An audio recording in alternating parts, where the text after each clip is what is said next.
Dear one, I think it is the case that there are astonishing powers that we can have access to God's mind, and because we have access from God's mind to it, a wider access can mean most incredible, miraculous powers where we change the thoughts of God.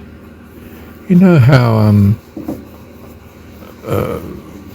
the stream of microparticles that are in deep space penetrate right into our world, and just extremely rarely, one of the particles might just flip one of the switches, so to speak, in your computer, and where there was a 1, there's now a 0, and that changes the code. And what have we had? Examples apparently of planes that suddenly dip in the sky. They're because the information suddenly changed in the computer. Just one aspect of it that can result in a near catastrophic consequence. So perhaps it's the case that we can direct with our mind other things that God is thinking. Now, you wouldn't be given this.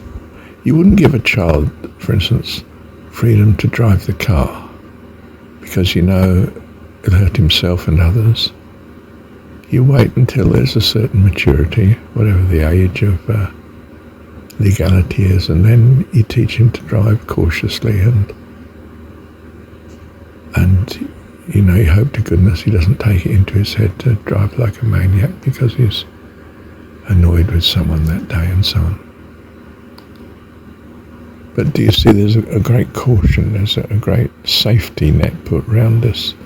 We're not given access to things that, are very wonderful, very useful, but only by those that have not just the wisdom and understanding, but the right motivation to use them safely and kindly, not to harm. So we have this infinite potential within us in that we're children of God, so to speak, and therefore going to have astonishing abilities, the miraculous healing and all that sort of thing, if you like. But in general, most of us here don't have that because we're really not eligible yet. Well, I suspect that we become eligible by being more devoted to God. We become much safer in what we devise, what we intend, and what we give our volition to, and what we don't. So that, you can be entrusted with this. It's a responsibility, but not until you're ready. I don't mean that, the Eastern folks say you're not allowed miraculous powers until you're ready for it. And if you do get them, well, you can really make a mess of things. And it's best if you don't. So we don't hunger and thirst after these amazing powers that can give us the power to do very great goodness. We leave that decision in God's hands. When the time is right, in the fullness of time, well, that may well come to us. I don't mean I know this is the case, but I can certainly, there, he loves saying that, doesn't he? I imagine that that's possibly the case. Do I need to trust this is the case? No, I don't. What I need to do is trust in the goodness and the loveliness of God, His loving kindness to us. That's not just my priority, it's my panacea for all problems and all desires. So, as I've said, I don't give a shopping list of prayers to God. I'm extremely cautious when I find I'm asking God for something. Check myself and think, now hang on, all-powerful God that loves me, do I presume to have him change from what he will do to what I think would be a good idea?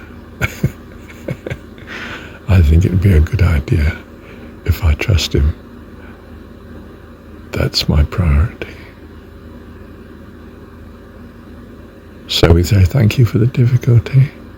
And yes, as I've said, there may be dire circumstances in which our soul cries out to him. Well, he understands, because we're kids, and loves us.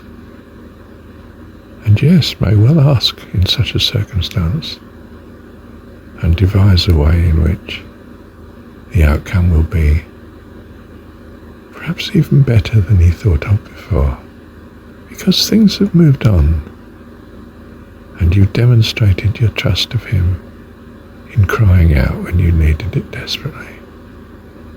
Despite what you thought was right, wrong, or indifferent, you turned to him in trust and asked for, say, healing because the pain's too much, or you're just too concerned about someone else.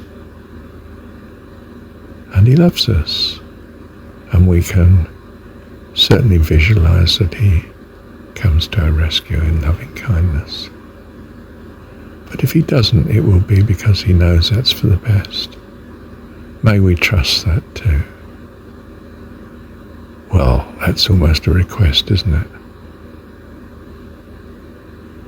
May we just trust him. That's if we asked anything, we ask for more trust, which is what something biblical is about, where they prayed for the strength to cope with the difficulty, not to change the difficulty.